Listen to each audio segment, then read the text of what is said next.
Welcome to the Pistons Fanatic. I am your host, Dave Dalton, and I'm excited to share my passion and perspective of our Detroit Pistons as we go on this fantastic voyage together. I've been a diehard Piston fan since the days of Dave Bing and Bob Lanier.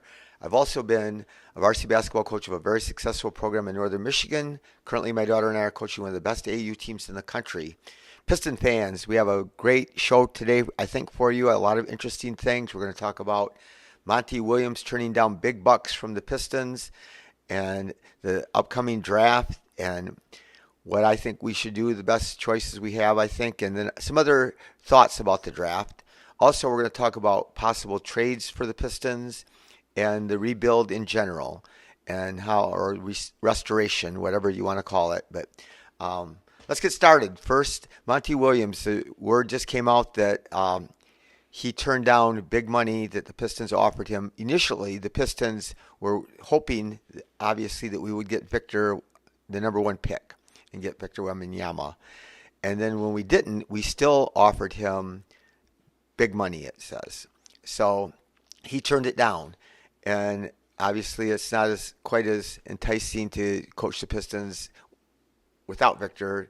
But I still think our job is an amazing job. But here's Monty Williams. What would you do? He is still, the Suns are paying him $21 million for the next 3 years. So he's can get $7 million a year to do nothing. So there's already been reports that he wanted to take a year off. And so, he can wait, take a year off. He can be picky about what job he goes for and spend time with his family, just let his, refresh his mind. And then next year, if a good job that he's interested in shows up, then he can go for that. So I don't think it's anything negative about the Pistons can be said. I just think that was a report that we really do know that the Pistons wanted him and we're going to aggressively go after him. But then when we didn't get Victor, I don't know how much money we offered him because he was making $7 million a year working for the Suns. So that he must have been offered more than that, I would think. So here we are. We have the same three guys, I guess, are going back. Jaron Collins, Charles Lee, and Kevin Ollie are still going to be interviewed again by Tom Gores. And I don't know, in California probably again. So, it could be looked at different ways. So these are the three guys that we initially targeted in our search, and we had our three finalists after going through, quite a variety of different coaches, and we narrowed it down to these three. So to say that we're, just taking, our second or third choice, it's not. We're taking the guys that were initially our first choice. I don't think it was wrong for us to sit back and wait just a little bit to see what shook out from the playoffs and these other coaches. So the Suns, I guess, their finalists are Nick Nurse and Doc Rivers and Kenny Atkinson and Kevin Young, who I guess Devin Booker's endorsing. Kevin Young has been an assistant with the Suns for quite some time, and associate coach. And then there's Jordi Fernandez, who is, I think, associate head coach for the Kings. And so he's also been at some other places. So anyway, the Bucks, I think they have some of the same candidates. I know Nurse is still a candidate for the Bucks also. So we'll see where all this goes. But I would not be surprised if the Pistons did make a choice now that it seems like the air is cleared, with the smoke is cleared from a lot of the choices. And I think that they probably will pick from these three. It's well known that, or has been reported that Troy prefers Kevin Ollie. So there is some speculation that Gores wasn't thrilled with Kevin Ollie. Otherwise, Kevin Ollie would be our coach today. So they're going to interview everybody again, and it just remains to be seen.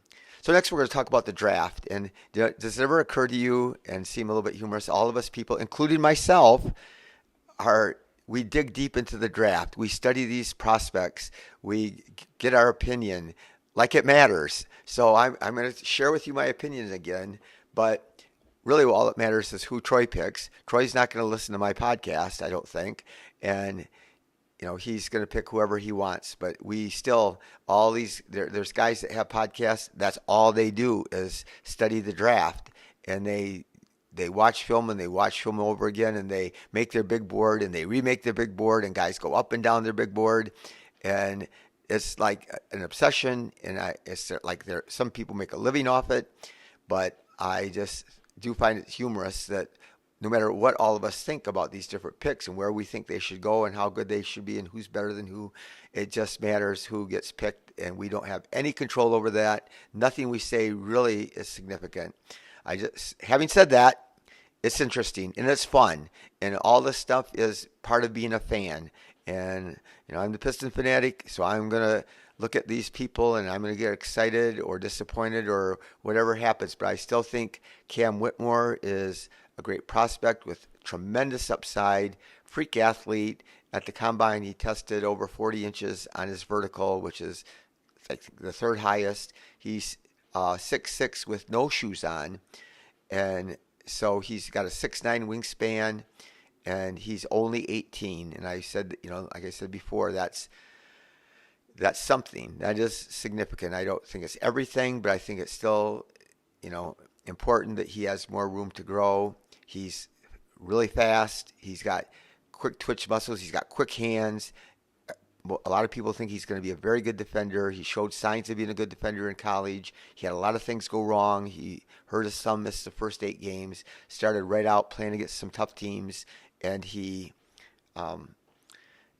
so that led to some of his struggles. His team wasn't very good. They didn't pass or share the ball very well. He didn't pass or share the ball very well. They didn't make shots very efficiently, and so that affected how many assists you get also. I guess he's really good on his defensive rotations, I guess, were impressive, according to some reports. So anyway, I just think he is a great candidate, and my other great candidate, I think, is Taylor Hendricks. And so that's above Amon Thompson and Jarris Walker and Anthony Black. Those are some other guys in that range. There's a lot of people, but I love Hendricks. Hendricks is 6'9", 7.5-inch, 7'1.5" wingspan, 36-inch vertical, 8 feet 11-inch standing reach. He is long and he's athletic, and he has got a knack for blocking shots. And they're playing Houston, and Houston's got a real good team, including Jarris Walker, and he had a game where he scored, I think, 18 points. He was 6 for 10 from the field, 2 for 5 on threes. He had 7 blocks in a game against a really, top 10 ranked team. And I'm not sure, I didn't watch that game, so I'm not sure if Jarris Walker guarded him, but he was real efficient. He didn't take a lot of shots, but he's a great shooter. So that's the number one thing, is shooting. So shot about 80% on free throws, over 39% on threes. He has a high release. His shot is smooth, silky smooth, especially for a long guy with long arms. And, shooting cannot be, it's important. It just is so important to have good shooters. And so I'm concerned, there's people like Amin Thompson, Asur Thompson, and I talked about even Scoot Henderson, guys that can't shoot. So Piston fans, what have we seen? We know Killian Hayes, this is after 3 seasons. Killian's going to be good if he can shoot. And we knew, so one of the reasons I didn't want him when in that year of the draft where we took him 7th was because he can't shoot. They knew that back then. Sure, there are cases, certainly, of guys who have improved their shooting. Even Ivy has improved his shooting just during this year. But there are a lot of cases. Hamidou Diallo, freak athlete. We get to see it firsthand with the Pistons. But he can't shoot. He shot, he was a bad shooter when he played in college. He was a bad shooter in the NBA. He shot 27% on threes for his career. He shot 27% on threes in college. And like I said, Killian, he's had one stretch this year. So, it's not impossible that he can change his shot. I do think with Killian, it's even at this point more mental. So I think he's really improved his shot. But, when you're a not shooter, it's hard. Josh Jackson, he was a Piston. We got to see him. If only he could shoot. He's a 29% career shooter in the NBA, and he is out of the NBA. He was a freak athlete. He was picked fourth in the NBA draft, and he's out of the league because he can't shoot. So shooting is important. And there's guys like Trey Murphy. I love Trey Murphy. He plays for the Pelicans, and I think was his second year. Averaged 14 and a half points, 48% shooting, over 40% on threes, 90% free throw, and he was the 17th player picked. So that's again a comp for Taylor Hendricks, and then Jalen Williams. He got picked 12th, and people knew, and he came from Taylor Hendricks isn't from a big school. He's from a smaller school in Florida, but Jalen Williams was from Santa Clara, and he got picked 12th. And he's a great three-point shooter. So anyway, I just think that, those two guys are my picks for the Pistons to take. I do think Cam Whitmore has even the biggest upside. He's so strong, and he can attack the rim and absorb contact. Another thing I want to talk about is all the talk about trading the pick. So like OG Anunoby, so trading to Toronto.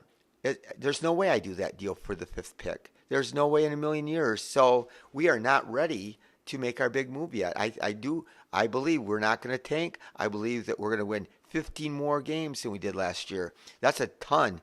There's only one team that won more than 15 games than they did in the prior year, this past year. So it's going to happen overnight. We still need to see what's going to happen. We still need to develop another developmental year, for Cade and Ivy and Duran and all the guys. We got to see what Wiseman can do. Is Wiseman going to be part of us going forward? We get to see more about Stu. We didn't, Stu got his season shortened. He had some mixed results with his three-point shot. We got to figure that out. So this next year, even though we're not going to be tanking, and even though we're going to be winning more games, I really believe that we need to still have another year. We're not ready to make the big move. And if we get Anunoby, he's got 1 year left on his contract, and he's got a player option, which he's not going to exercise because he knows he can make more money. He's only making $18 million next year, and he's going to get paid, close to 30, if not 30. When he's a free agent. So we sign him for we trade away the fifth pick. So these picks are so valuable. You can have control of a guy for like 8 years. You got it on their rookie pay scale, which is cheap, and then you get their restricted free agents. Usually they'll sign their rookie extension, which is still cheap.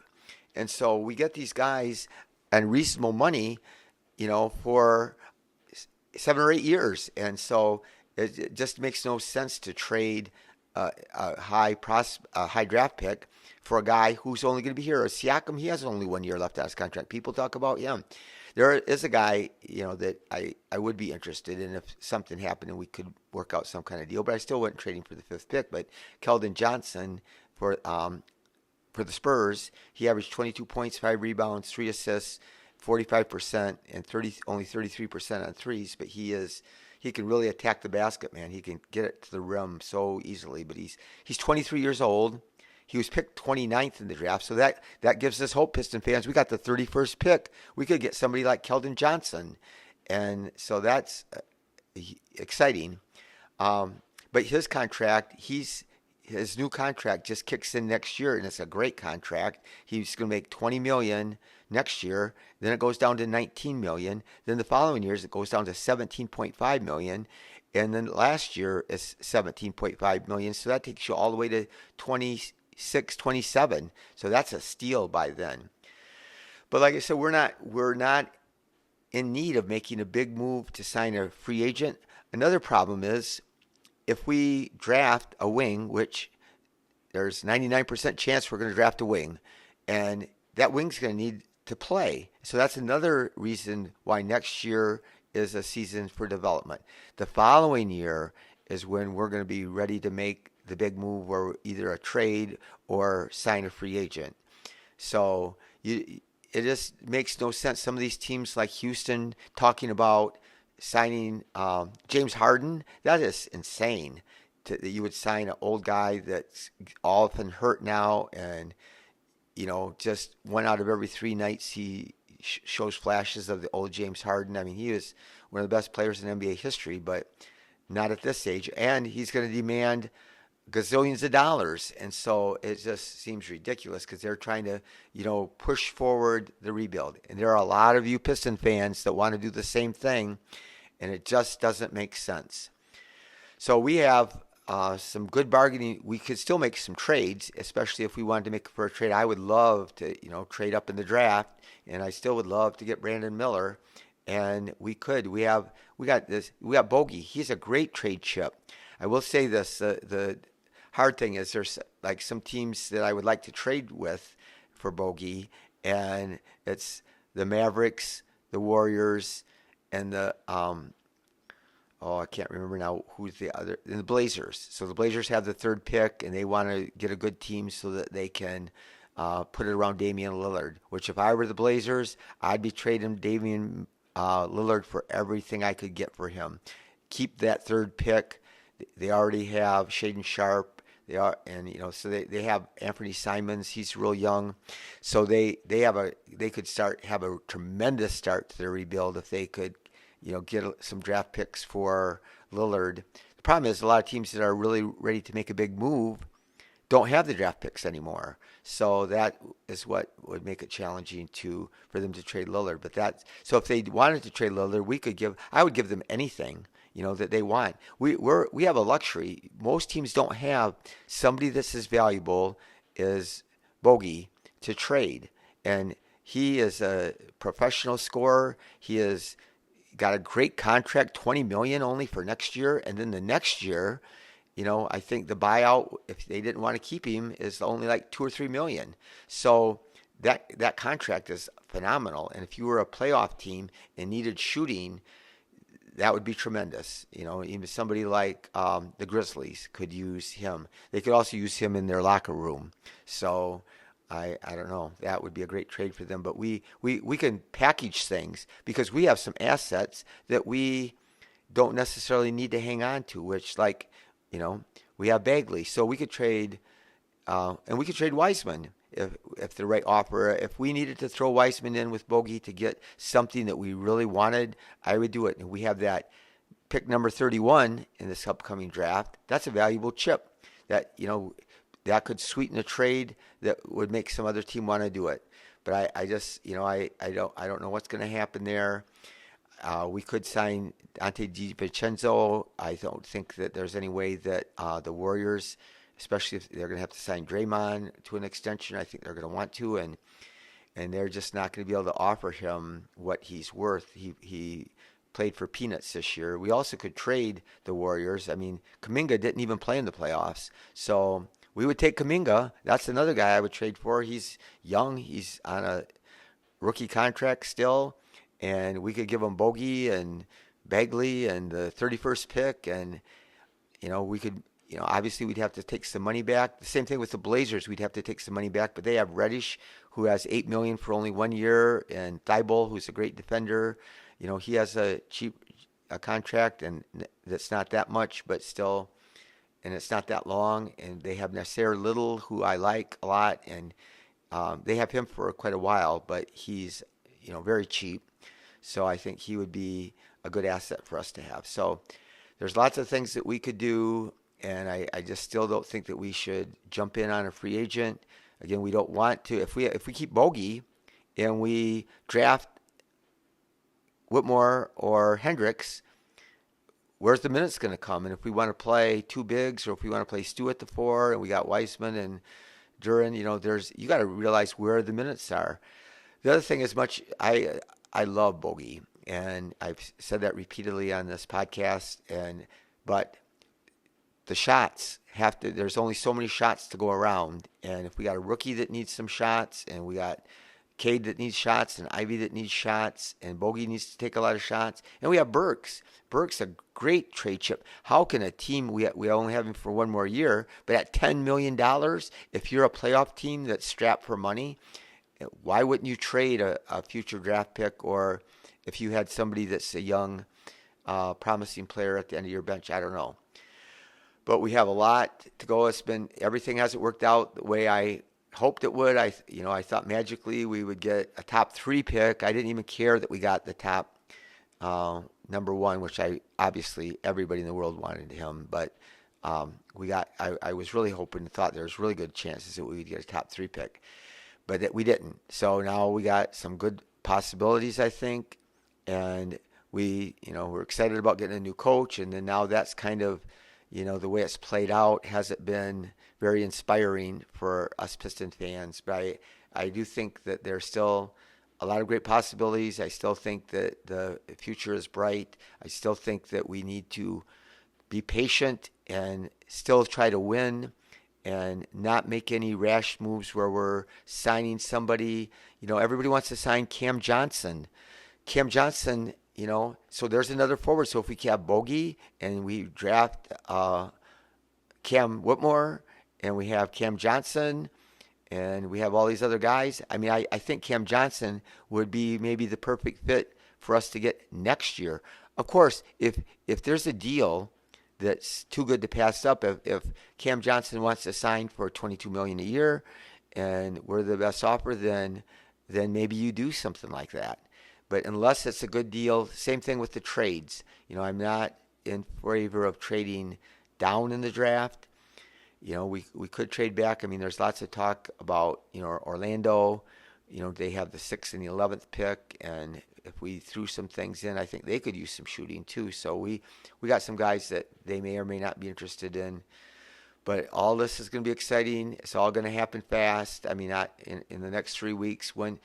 At the NBA draft, that is when most of the big deals are made. Lots of big deals are made, and then I think that's June 22nd, and then a little more than a week later, I think July 1st is free agency, and then that's when a lot more stuff happens. So we still have some time to wait. I think I would not be surprised if we announced our head coach this week, by the end of the week or by the weekend.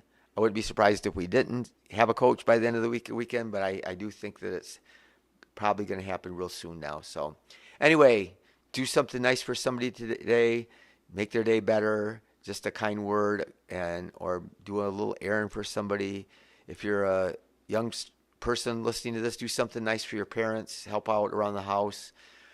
And if you are listening to this on Spotify, leave a 5-star review. If you're listening on YouTube, please subscribe for me. Thank you very much. And I really do appreciate each and every one of you listening. And go Pistons!